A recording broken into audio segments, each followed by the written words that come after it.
এই জায়গাটাকে বলা হয় মা স্কাইল্যান্ড। ইকো পার্কে সেভেন ওয়ান্ডার্স নামে বিশ্বের 7টি বিখ্যাত স্থাপনার মডেল দেওয়া আছে। এটা হলো মিশরের পিরামিড। এই সেই যিশুর মূর্তি, যেখানে মানুষের সাথে পশুদের লড়াই হতো। কি এটা মহাকাশ থেকেও দেখা যায়। যদি আপনারা ওয়াটার কোনো অ্যাক্টিভিটিস করতে চান।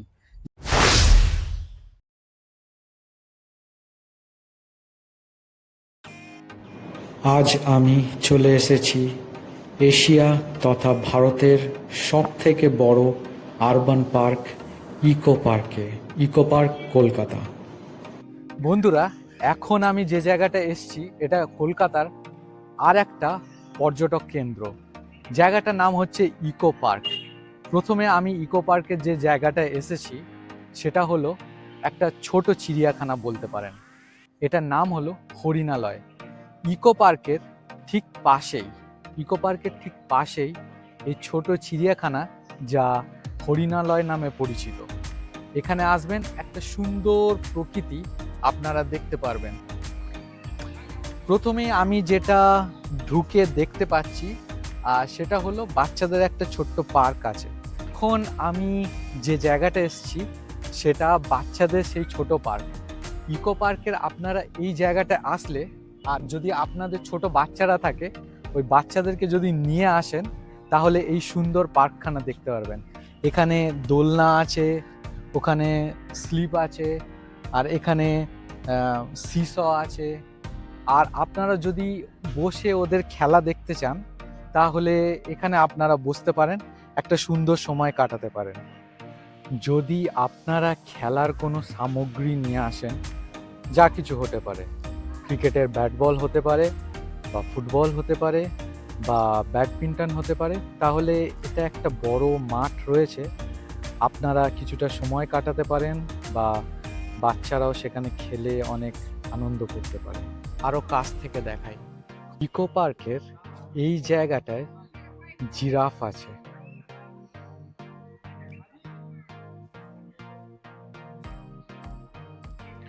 আপনারা যদি দেখেন এই ঘর একটু দূরে আমি দেখতে পাচ্ছি জিরাফ।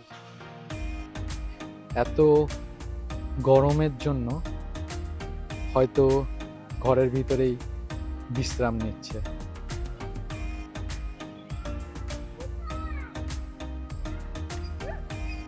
ইকো পার্কে এই জায়গাটায় জিব্রা আছে।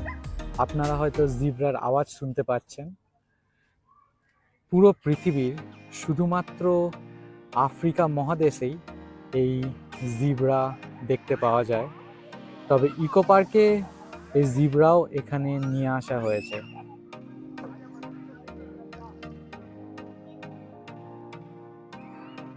ইকো পার্কের মধ্যে অনেক ছোট ছোট ক্যাফে, ছোট ছোট স্টল, বা আপনারা ছোট রেস্টুরেন্টও দেখতে পারবেন। যদি ঘুরতে ঘুরতে কখনো আপনাদের খিদে পেয়ে যায় তাহলে আপনারা সেখানেও খাবার দাবার খেতে পারেন ইকো পার্কের মধ্যে। আমি যে এখানে এসছি এটা একটা সুন্দর ক্যাফেটেরিয়া জায়গা, নাম নেচার্স ক্যাফে। এই জায়গায় জলহস্তিও রয়েছে। এই জলহস্তি বলছে, আমি 1350 কেজি, আপনি কত? আমি জানি না এখন আমি কত।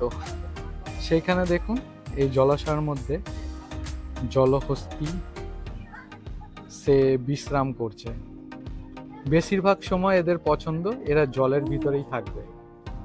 এই জায়গাটা মঠা জলের কুমিরের জায়গা। হয়তো এই সময় সে রৌদ্র নিচ্ছে, সানহিট। আমাদের যেমন সূর্যের আলো থেকে ভিটামিন ডি এর প্রয়োজন, তাদেরও তেমন সূর্যের আলো প্রয়োজন। বেশ বড় কুমিরটা, কিন্তু এখন খুব ভালো লাগছে কারণ এ কুমির নড়াচড়া করছে। বন্ধুরা, যার জন্য ইকো পার্কে এই জায়গাটার নাম হয়েছে হরিণালয়, এখানে হরিণেরা বিশ্রাম করছে।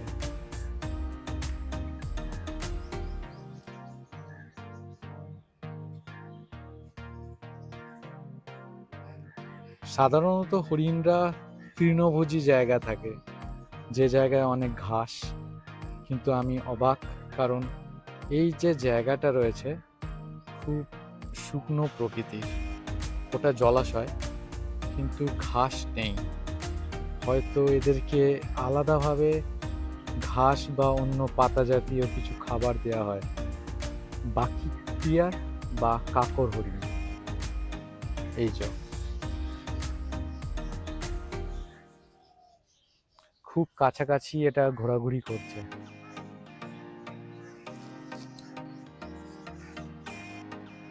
ওয়েস্টার্ন হুলক জীবন। আর গাছের ওপর তারা খেলা করছে, খুব সুন্দর দেখতে লাগছে। যদি কোনো পশু, আপনি যদি চিড়িয়াখানায় আসেন আর তারা যদি কিছু অ্যাক্টিভিটি করছে, তাহলে ওটা দেখতে খুব ভালো লাগে। পয়সা বসুল। বন্ধুরা, ইকো পার্ক জায়গাটা এত বড় যে কেউ 1 থেকে 2 ঘন্টার মধ্যে ইকো পার্ক জায়গাটা দেখতে পারবে না। 3 থেকে 4 ঘন্টা তো তাকে দিতেই হবে। তো বন্ধুরা, ইকো পার্ক জায়গাটা এত বড়, আমি অনেকক্ষণ ঘুরলাম, কিন্তু এখনো প্রায় আমি মনে করছি যে 20 কি 25% দেখেছি, কিন্তু এখনো অনেক দেখার বাকি। আপনারা যখন ইকো পার্কে আসছেন তখন আপনারা হাতে সময় নিয়ে আসবেন। 3 থেকে 4 ঘন্টা আপনার লাগবে মোটামুটি। আসুন আপনাদের আরো জায়গা ঘুরিয়ে দেখাই।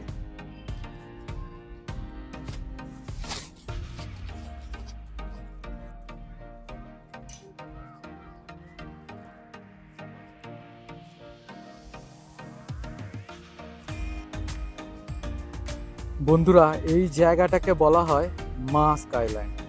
শুধু মাস্ক দেখতে পাবেন, মানে চারিদিকে শুধু মূর্তি, শুধু মূর্তি। বন্ধুরা, এত যখন হেঁটে হেঁটে ঘোরাঘুরি করবেন, পা তো নিশ্চয়ই ব্যথা করবে, কিন্তু কোনো চিন্তা নেই। আমার পিছনে দেখছেন টয় ট্রেন আছে, ছোট কার্ট আছে, আর আপনারা যদি চান 2 চাকা সাইকেলও রয়েছে বা 3 চাকা সাইকেলও রয়েছে, যেখানে সিঙ্গেল এবং 2 জন ব্যক্তি একসাথেই সাইকেল চালাতে পারে। তো বিভিন্নভাবে ঘুরে এই ইকো পার্কটাকে আপনারা দেখতে পারবেন। ছোট ছোট মাধ্যমও রয়েছে যেটাকে ব্যবহার করে আপনারা ঘুরতে পারবেন। বন্ধুরা, আমার পিছনে যে জায়গাটা রয়েছে এটা একটা জনপ্রিয় জায়গা। অবশ্য এখন এটা বন্ধ রয়েছে। কেন জায়গাটা জনপ্রিয়? কারণ আপনারা জানেন দার্জিলিংয়ের চা জগৎ বিখ্যাত, কিন্তু ওই দার্জিলিং থেকে চা এনে এখানে সেটাকে কৃত্রিম উপায়ে চাষ করা হয়, যাকে বলে অর্গানিক চায়ের বাগান। সেটা এখানেই আছে। বিভিন্ন কারণে আজকে এখানে সেটা বন্ধ রয়েছে, কিন্তু এটা যদি শুরু হয়ে যাবে তো এই জায়গায় আপনারা বসে সন্ধ্যার সময় বা যে কোনো সময় একটা খুব সুন্দর মুহূর্ত নিতে পারবেন চায়ের চুমুকের সাথে। দার্জিলিংয়ের চা। ইকো পার্কে বাচ্চাদের যে খেলার জোন বা বাচ্চাদের খেলার পার্ক শুধু একটা জায়গায় নেই, অনেকগুলো জায়গায় আছে। তো সুতরাং আপনারা যদি পরিবারের সাথে আসছেন বা বাচ্চাদেরকেও নিয়ে আসছেন, তাহলে বাচ্চারা একটা সুন্দর মুহূর্ত এখানে কাটাতে পারবে। ওরা বাড়ি যেতে চাইবে না, কারণ এই জায়গাটা এতটাই সুন্দর। নতুন নতুন অনেক বন্ধু তারা করতে পারবে। তাহলে এই জায়গাটায় আসুন, যদি বাচ্চারা আছে সাথে নিয়ে আসুন, পরিবারকে সাথে নিয়ে আসুন, আর এই সময়টাকে, এই মুহূর্তটাকে পরিবারের সাথে বা ঘরের ছোট ছোট সদস্যদের সাথে এনজয় করুন। ইকো পার্ক, যার অপর নাম প্রকৃতি তীর্থ, কলকাতার নিউ টাউনে অবস্থিত একটি বিশাল শহুরে পার্ক। এই পার্কটি প্রায় 480 একর বা 194 হেক্টর জমি জুড়ে বিস্তৃত। পার্কটিতে একটি প্রায় 104 একর বিশাল জলাশয় রয়েছে, যার মাঝখানে একটি ছোট্ট দ্বীপ রয়েছে। ইকো পার্ককে বিভিন্ন ইকোলজিক্যাল জোনে ভাগ করা হয়েছে, যেমন জলাভূমি, ঘাসভূমি এবং শহুরে বন। এখানে থিম গার্ডেন রয়েছে, যেমন bamboo garden, Japanese garden, butterfly garden এবং ফুলের গার্ডেন। পার্কে দর্শনার্থীদের জন্য বিভিন্ন বিনোদনমূলক কার্যকলাপ রয়েছে: নৌকা ভ্রমণ, জোরবিং, ই বাইক, ডুও সাইক্লিং। ইকো পার্কে 7 ওয়ান্ডার্স নামে বিশ্বের 7টি বিখ্যাত স্থাপনার মডেল দেওয়া আছে, যা পর্যটকদের বড় আকর্ষণ। বন্ধুরা, 7টা আশ্চর্য একসাথে একই জায়গায় আপনাদেরকে দেখাবো।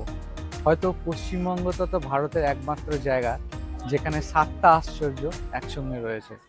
তাহলে চলুন ঘুরে দেখা যাক। এটা হলো মিশরের পিরামিড। এটা হচ্ছে স্ফিংস। স্ফিংস যেটা মিশরে রয়েছে, একটা মানুষের মতন মাথা আর সিংহের মতন মূর্তি। এখন আমি ইকো পার্কে বসে স্ফিংসের সামনে, কিন্তু একদিন সত্যিকারে ইজিপ্টে যাব আর আপনাদেরকে দেখাবো। জর্ডানের পেট্রা। এটা জর্ডানের পেট্রা। আসুন ভেতরটা ঘুরিয়ে দেখাই আপনাদের।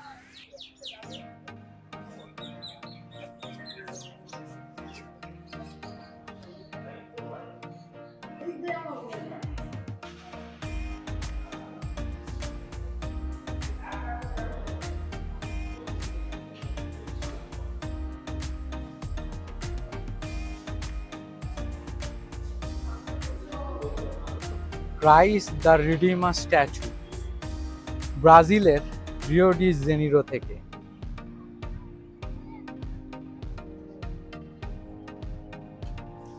এই সেই যিশুর মূর্তি।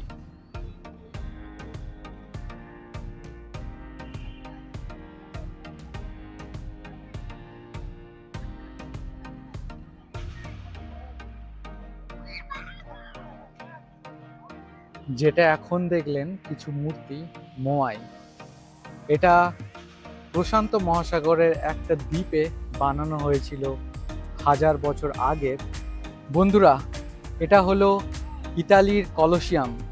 সেই কলোসিয়াম যেখানে মানুষের সাথে পশুদের লড়াই হতো, যেখানে লড়াই হতো গ্লাডিয়েটরের লড়াই।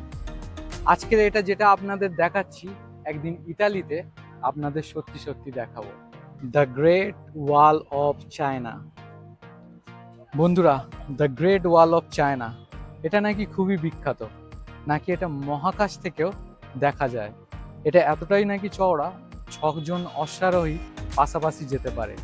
হুনদের আক্রমণকে ঠেকানোর জন্য বা মঙ্গলদের আক্রমণকে ঠেকানোর জন্য হান বংশের শাসনকালে এই গ্রেট ওয়াল অফ চায়না তৈরি হয়েছে। ইতিহাসের গল্প থেকে একদিন আপনারা সত্যি সত্যি এই এক্সপিরিয়েন্স বা এই অভিজ্ঞতা লাভ করবেন আমার সাথে।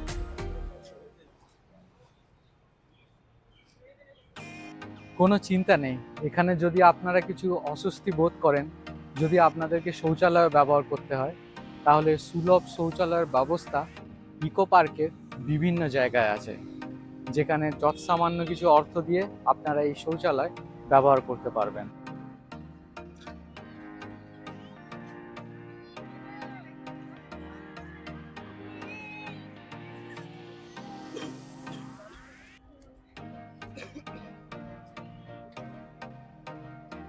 তো বন্ধুরা, ইকো পার্কে এসে যদি আপনারা ওয়াটার কোনো অ্যাক্টিভিটিস করতে চান, যেমন এখানে দেখতে পাচ্ছেন সবাই বোটিং করছে, কিন্তু আরও একটু দূরে গেলে একটা বড় জলাশয় আছে, যেখানে আপনারা বোটিং করতে পারেন, কায়াক মতন নৌকা নিয়ে যেতে পারেন, বা বেলুনসের ভিতরে করে নানা রকম ওয়াটার অ্যাক্টিভিটিস আছে। তাছাড়াও বিকেলবেলা করে যদি আপনারা এখানে সময় কাটান, বিকেলবেলা জলের মধ্যে একটা খুব ভালো লাইটিং শো হয়, সেটাকে আপনারা দেখতে পারবেন এবং এনজয় করতে পারবেন। এত বড় পার্ক এই ইকো পার্ক, যেটাকে দেখে শেষ করা যাবে না, কারণ এটা শুধু ভারতবর্ষ নয়, ভারতবর্ষ তথা এশিয়ার মধ্যে সবথেকে বড় আর দীর্ঘতম এই পার্ক। তো বন্ধুরা, কলকাতা ভ্রমণের আজকের এই ভিডিওটা এখানেই শেষ করছি। আবার দেখা হবে আগামী পর্বে। আজকেও কলকাতা পুরোটা দেখা হলো না, কারণ কলকাতা একদিনে বা দুদিনে পুরোটা দেখা সম্ভব হবে না। আগামী কোনো একটা দিন আবার কলকাতা ভ্রমণ নিয়ে তৃতীয় একটা এপিসোড আমি করব, আর সেই সময় আমি চেষ্টা করব যে আপনাদের অন্যান্য জিনিসগুলো দেখানোর জন্য। আর ততক্ষণের জন্য টাটা, বাই বাই, আবার দেখা হবে।